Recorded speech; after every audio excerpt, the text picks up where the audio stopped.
I want to welcome you all to the residence this evening. It's a especially happy occasion because I think it's one of the first events we've all attended in this new school year.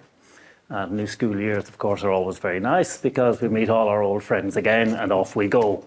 Of course, we are leaving behind the summer, but not quite there yet. But great to see you all and thank you for coming. Excellencies, ladies and gentlemen, dear guests, welcome to the Embassy of Ireland for today's launch of the Earth Prize 2023. This is the second annual Global Sustainability Award for secondary school students, put forward and funded by the Earth Foundation. I extend a particular welcome to Peter Mcgarry, the founder of the Earth Foundation, and to his colleague Angela Mccarthy, CEO of the Foundation, who've travelled from Zug and from Geneva to be with us today in the Federal City. I welcome also the many people who are joining us remotely. It's a very great pleasure for me to be hosting today's event, given that both Peter and Angela are respectively Irish and of strong Irish associations. Proud of their ancestral homeland, indeed, and resident in Switzerland. And Peter and Angela will speak about the Foundation and the Earth Prize momentarily. This year, ladies and gentlemen, should be the year that has finally removed all doubt about the urgency and the seriousness of the situation confronting humanity due to climate change. If there are still doubters or deniers out there, I think they're beyond the call of human reason at this stage. We don't have to go very far to see the evidence for ourselves. In the Alps, and I spent 10 days in Valais this summer, the glaciers are looking positively cadaverous after a winter with almost no fresh snow. Unprecedented temperatures at high altitudes has resulted in the permafrost melting, unleashing immense rockfalls, as you can see around Oisinensee near Kandersteg in the Bernese Oberland, not far from us here. The retreat of the glaciers is destabilizing the surrounding valleys. One has only to look at the earliest photos from the middle of the 19th century and compare them with today's reality to see the scale of the glacial retreat. And of course, this process is accelerating with immense implications in the not so distant future. Elsewhere, the implications of climate change are all too apparent in the terrible suffering currently being endured by people in Pakistan due to flooding, in the Horn of Africa due to drought, and more widely. Nor can we be complacent here in the West, where the combination of climate change and the consequences of Russia's illegal invasion of Ukraine combine to threaten an extremely difficult winter for many people, a foretaste perhaps of what is to come, and maybe even hunger more widely. But there is still hope that the worst effects of climate change can be mitigated. Actions by our individual governments, by the European Union, the United Nations, and most recently by the US in adopting President Biden's Climate Action Plan are important steps. But while governments, global cooperation and action by international and multilateral actors are essential, they cannot be sufficient of themselves.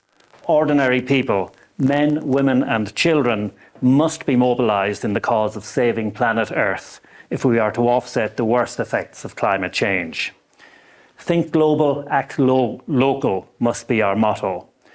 And I'm pleased to mention in this regard that here in Bern, many embassies are now coordinating their efforts in the Green Embassy Network to make their own activities more climate sustainable. The Netherlands currently is chairing the group, and I urge us all to participate. The Earth Foundation, through its Earth Prize, directed at mobilising and empowering the talents, energy and enthusiasm of secondary level students, provides us with an important beacon of hope. And I'm delighted now to invite Peter Mcgarry, founder of the Earth Foundation, to address us. Peter.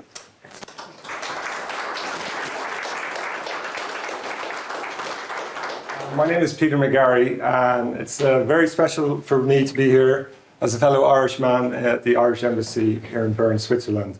It's great to welcome you all to the official launch of the Earth Prize 2023. The Earth Foundation, which is the home of the Earth Prize, is a Swiss non-for-profit.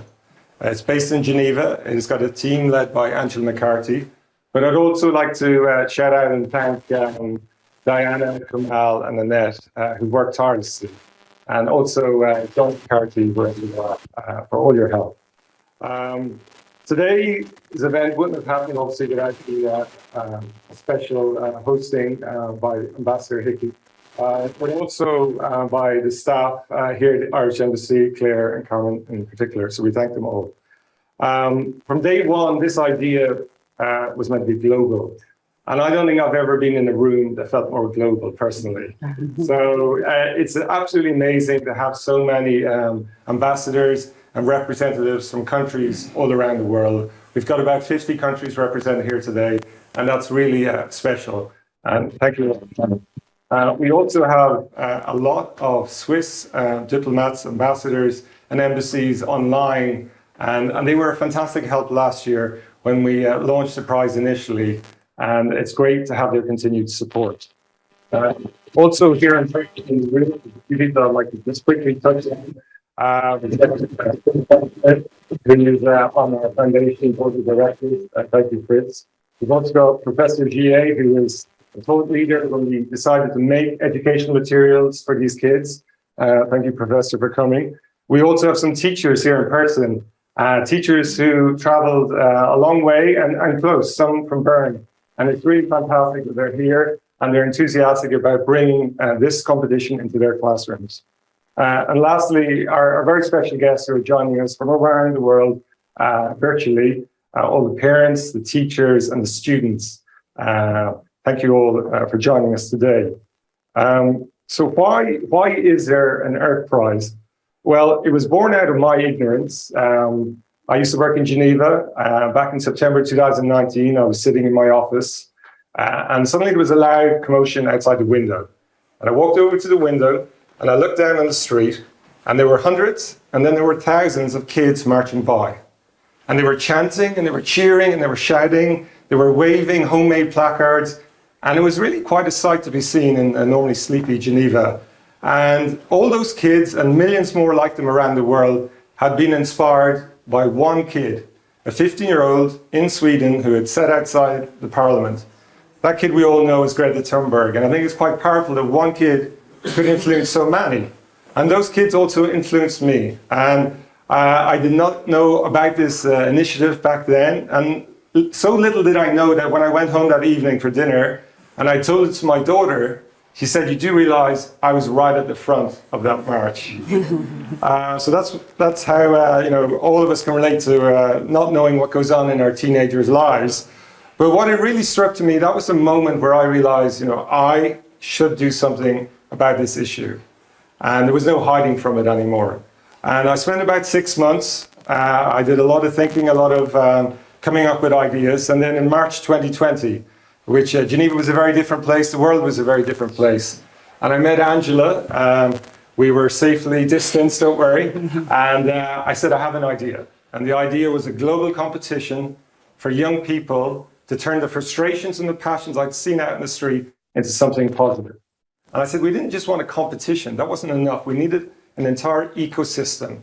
We needed to inspire kids who weren't aware of this, educate the ones that needed educating, and then we needed to give them mentoring and finally to empower them. And that was the genesis of the Earth Prize. Now, I come to Angie with a lot of crazy ideas, and she could have said, this sounds like a lot of hard work. But instead she said, I love it, and let's do it. And here we are all today. The last thing I'd like to touch on very quickly is why do we need an Earth Prize? And the ambassador's already touched on that, but I'd like to very quickly, if I may, just read a very short passage. So this is a book by David Attenborough, who I'm sure we're all aware. He wrote it when he was 94 as a witness to the changes he's seen throughout his life, traveling around the world. And what he says here, if I can make quote, "We are indeed the first to truly understand the problem." Now, when I read that a few weeks ago, I put the book down, and I really thought it was quite profound. Because when you think about it, my grandparents, most of our grandparents, they didn't understand this problem. And, science back then didn't understand it. But we, the adults in this room, the parents and teachers online, there's no denying that there is now a problem. And then to finish the quote, "And we are the last with a chance to do anything about it." And I think that's very true. I really do think the coming generation are the last generation who can fix this problem. If I have kids in the future, I think it's too late for them. It needs to be the kids in school right now. We need to do something to get them ready. And that's why we have an Earth Prize. We need to prepare them. We need to take the real life problems and bring them into the classrooms. And we need to get them thinking about solutions today so that they're ready in the future to fix this problem. So with that, I'd like to hand over to Andrew Mccarthy. Thank you.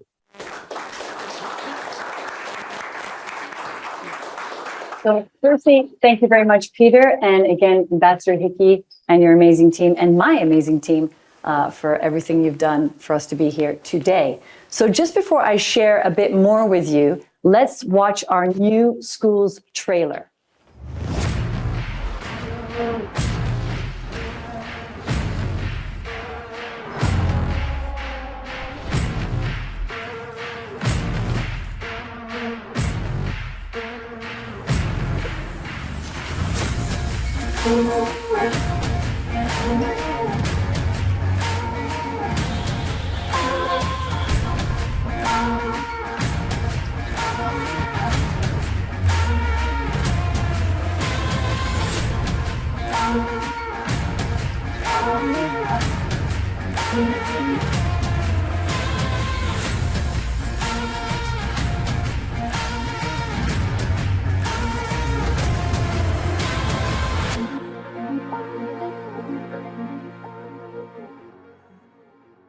When I started speaking to teachers around the world, they wanted to sign up, but they were a little scared, feeling they didn't have enough support in their own schools to be able to do this competition. Very quickly, Peter and I sat down and talked about this, and we agreed that we needed to create some kind of support system for them and for the students, so that this is really student-driven with just monitoring from the teachers and guidance. So we reached out to Professor Gier, who is with us today from EPFL, and he worked with our team to create our own exclusive learning content that when you register, and I know everyone's going to register right after this, and all the parents, you get free access immediately to our platform. And the ecosystem that Peter mentioned earlier is the following. We try to think of almost everything we could to be that support. We have this year 40 mentors from, I think, over 25 countries in the world that are going to be online for the students to answer any questions they might have at any moment. We have an incredible adjudicating panel that are all professionals in their own fields. We have goodwill ambassadors who are there to share what we're doing around the world. And in later stages, they actually jump in and support and help the finalists. You'll hear more about them a little later. We also have a youth board, which is truly inspiring to hear these 14, 15-year-olds that their only excuse when they miss a youth board meeting over Zoom is, we're so sorry we were in Parliament speaking, or things like that. So all very, very good excuses. Amazing what they're doing. So this is the ecosystem that we have built in order for the students, the teachers, the parents, in fact, everyone, to feel that they have time to jump in and start thinking about solutions and take action on top of all their other curriculum, which is sometimes what is mentioned. It has not been a problem from what we saw year one. So with that, I'll tell you what happened last year. So we launched last year exactly a year ago today. And we did not know what was going to happen. But at the end of November, when registration closed, we had thousands of students in over 500 schools, 114 countries and territories worldwide. So that was something for the whole team. We were so thrilled that we had such a welcoming, really, to what we were doing. Now, the adjudicating panel had a very challenging task of selecting the 10 finalists out of hundreds and hundreds of submissions. And I just thought you might want to see some of the solutions that were submitted to get an idea of the brilliance of these teenagers. We're going to now watch the finalist video.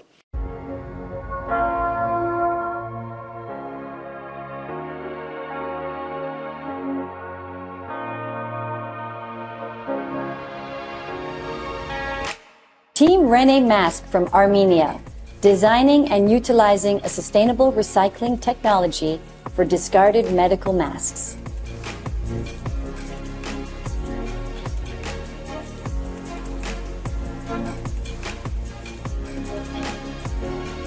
Team Gators from Canada, macroalgae farming to combat pollution and imbalanced ecosystems in cities near the Great Lakes.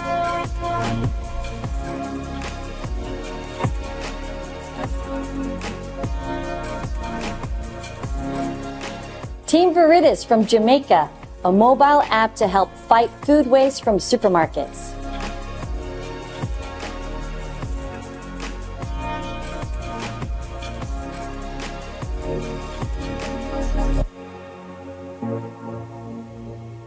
Team Kibra Waste Recyclers from Kenya, converting waste paper into briquettes to produce energy for cooking.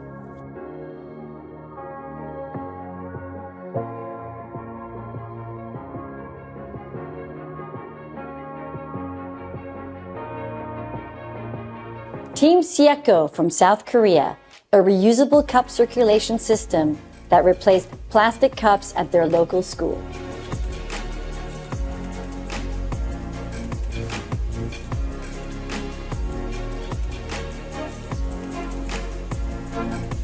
Team Aquaponics Training Center of West Africa from Switzerland, a regional training center to make coastal villages in Ghana more sustainable.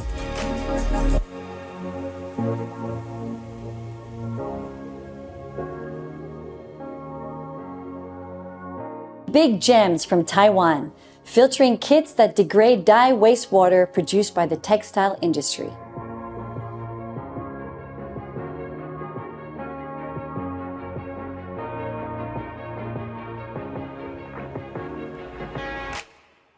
CWN Team Number 1 from the United Arab Emirates, a digital platform connecting environmental organizations, investors, and volunteers.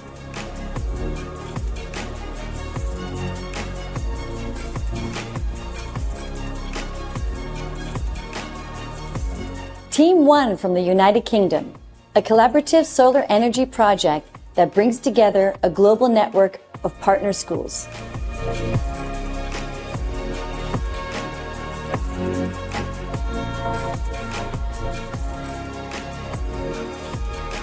Team Adorbsies from Vietnam, biodegradable sanitary pads made out of dragon fruit peels.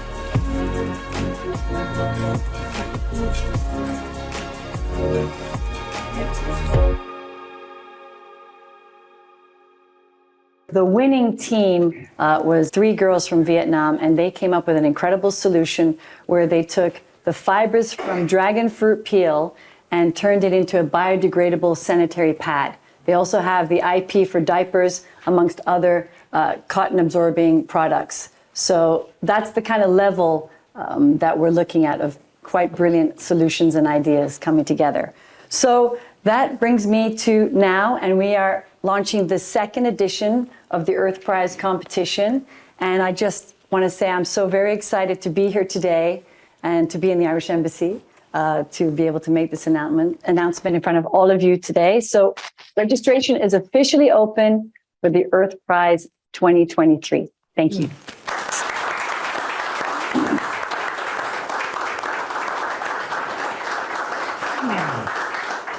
Thank you, Angela. Thank you, Peter. Very inspiring presentations launching the Earth Prize 2023. And once again, Peter, thank you for this initiative.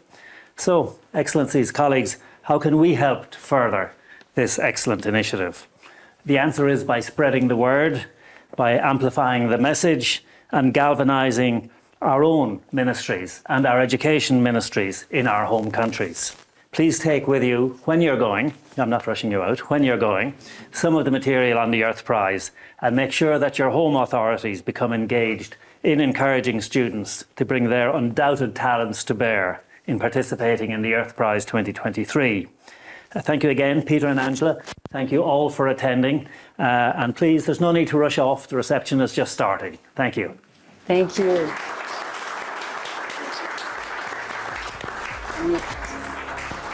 Thank you very much. We're launched. Thank you.